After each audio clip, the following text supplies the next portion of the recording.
So, for those of you guys who missed my lecture, whether you were in the Monday night class or in the afternoon class and you got snowed in at your house, because a couple people that happened to, I don't want you guys to miss out. I really don't want to get behind on lectures, so I'm going to record this lecture. I know some of you guys are maybe getting a late start, and I'm really sorry about that, but this is better than nothing, right? Hopefully some of this stuff, if you looked at the assignment, you might have been able to figure some of it out yourself or maybe Google some of it. But just in case, or just in case you came to my lecture and you need a refresher on what you're expected to do, go ahead. The assignment is posted on Blackboard, so feel free to go check that out. I'm not going to reiterate that in here. I get about 15 minutes to do something on YouTube. I don't want to break this into any more videos than I absolutely have to, so I'm just going to get started. I'm going to go very quickly. I'm not going to show all of my examples. I'm going to kind of whiz through some of them, but I just want to kind of show you tips of what we're going to be doing. Our assignment this week is color, texture, pattern, shape. So it's kind of self-explanatory. You're going to be taking some color, some texture, some pattern, and some shape. The one thing that tends to be more difficult for some people is the texture. I don't know why that's so difficult. Textures all over the place. There's some basic things like you see here. We have some tree bark. A lot of people will just do tree bark or stucco walls. That's probably the easiest thing to do because it's readily available. Some people might do, if you have like a really fluffy towel, you can do like a fluffy towel. The important part with the texture and why it's kind of difficult to do and why it's difficult to do well is, number one, getting in really close to your texture so that you can fill your frame as much as possible with the texture that you've chosen. A lot of people kind of back off and I get a texture that's maybe like that big out of, a whole picture, and that's not what I want to see. I want to see maybe not this full of texture, but I want to see it predominantly, at least 75% of your entire frame should be of your texture. Whatever you choose to use.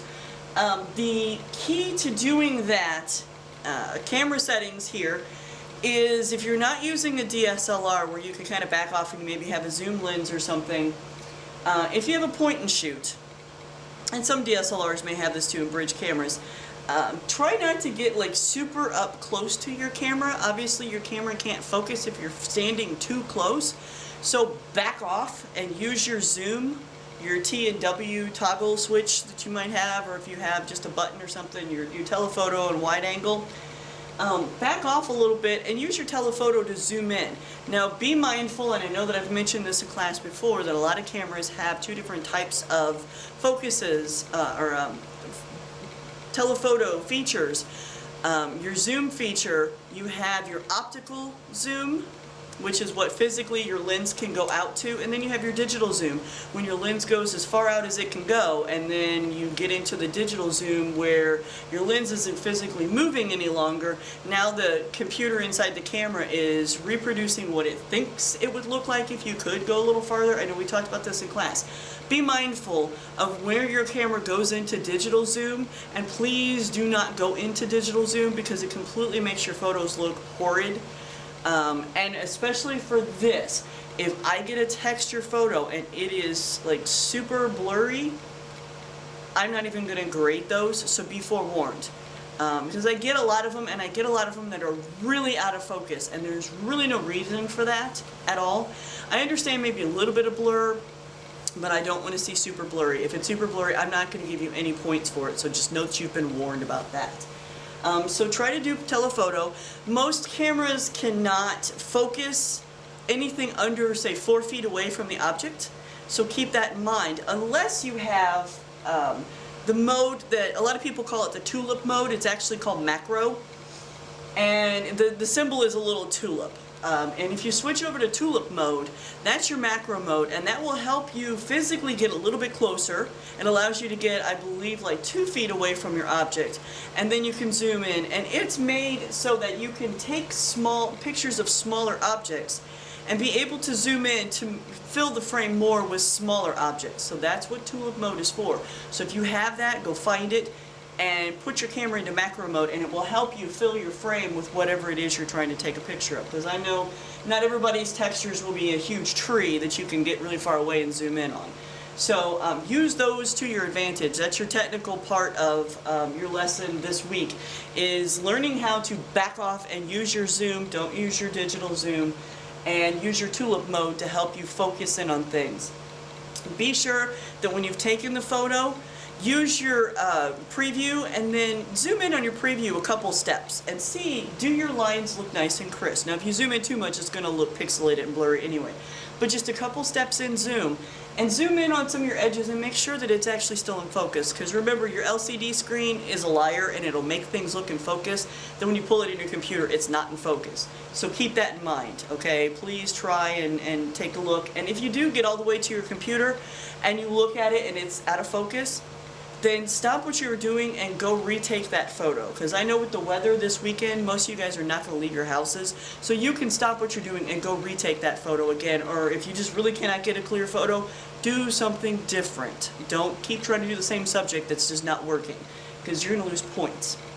So when it comes to doing texture, the key to getting a good texture photo is something called dynamic range. And is simply put, what dynamic range is it's making sure that your lightest lights are nice and bright and your darkest darks are nice and dark. So your whites are nice and white, your black elements are nice and black. So your highlights are bright, excuse me, and your shadows are good and deep and very dark, and they're not like a muddled gray color. They're good and black. The reason that things that are two-dimensional can look three-dimensional is good shadowing and highlighting. Helps to bring two-dimensional things into a three-dimensional like optical illusion, and that's kind of what you're wanting to do. When you create your texture, you want to pick something that has a lot of raised areas and maybe even recesses. So tree bark is good, stucco walls with that sand paint in it, some bricks are really good. Concrete, the rough edge of a concrete is really good. Like I said, towels. One thing that is not good, please do not do this, is a lot of people try to take pictures of water. I don't want to see pictures of water, not for this. I have a special extra credit assignment for water that you can do. So I want to see something rough that has some texture to it, something that's bumpy and textured. So pay attention to your dynamic range. And remember what dynamic range is, because it'll be on a test later in the semester. And you're like, oh no, and I'm like, yes, really. So when we talk about color, you want to try to find something that's colorful, obviously. Not something that's white, not something that's black, because white and black are not actually colors. White and black are states of light, or the absence or presence of all color. So we want to use our black, our white, our gray, our more muted colors as maybe like our background setup. You want to put something that has some nice bright colors, and you want to put it against a background that's kind of muted and dull to make those colors really jump out at you. So when you do your color photo, that's what I want to see. Really bright colors against a dull backdrop. For pattern, this is like really pattern like going crazy, but pattern is basically 3 or more of the same object, or whatever, either in a row or in a stack, that creates an ongoing constant pattern. When we talk about shape, shape can actually literally be something that is that shape, or it can be something that's kind of abstractly that shape. And when I say shape, what I am talking about is I want bare minimum 4-year-old Sesame Street geometric shapes. Bring this back old school to when you were a little kid and you were learning your shapes. I want circle, square, rectangle, triangle, maybe octagon. I will accept star and heart shapes too. But for the most part, if we were to completely black your object out, it should create some type of a geometric shape. So that's what I want to see, is things that are shapes. I don't like that one as much. So here's an example that we use in class, and I just want to point out, we have this mask, and this is an example of color. We have this beautiful mask, and you know, you're going to ask yourself, sometimes when you have color, whatever is around that color, whatever's the background of that color, can greatly affect the overall vision of the color that you're seeing. So here we have, since we've used a black backdrop, The colors here really seem to pop out more. They're more vibrant looking. They maybe look a little more deep and more impressive because it's again something that's black, so it's making those colors really stand out. If we were to put this mask against something that's like a white backdrop, the colors wouldn't be maybe as impressive, maybe as deep and popping, and it would maybe kind of mute the colors a little. So that's kind of the idea we want with the color photo. We want it to be something where you just kind of find something that's like a gray, a white, a black. You can totally set this up yourself. You can use crayons, colored pencils, anything like that, and set those up on something that's very muted to make those colors look more vibrant. If you do crayons, I do not want a depth of field like this. This is a beautiful shallow depth of field, but I want to be able to see more of your crayons. Also an idea when it comes to shape, you'll realize you need to label these very specific what you're trying to take the picture of, because you'll find in a lot of these photos they're not just one thing off the list. This can be color. If this were a little bit deeper focus, this could be pattern because it's three or more of the same object. It could also be if we were to get a better, if we hadn't cropped the edge of this crayon off, we could have had shape because it's actually a triangle. So you can have color, pattern, shape, not so much, maybe texture. If you got a crayon that was really dinged up a lot, you could almost get texture out of that. Here we have color, and this is kind of just to show how simple your color photos can be to set up. This is basically a cookie sheet, some water, and food coloring. And the person they've created shapes, they've kind of created a pattern, they've definitely created color. It really makes the color of the food colored water stand out because it's against a gray backdrop. Here we have pattern.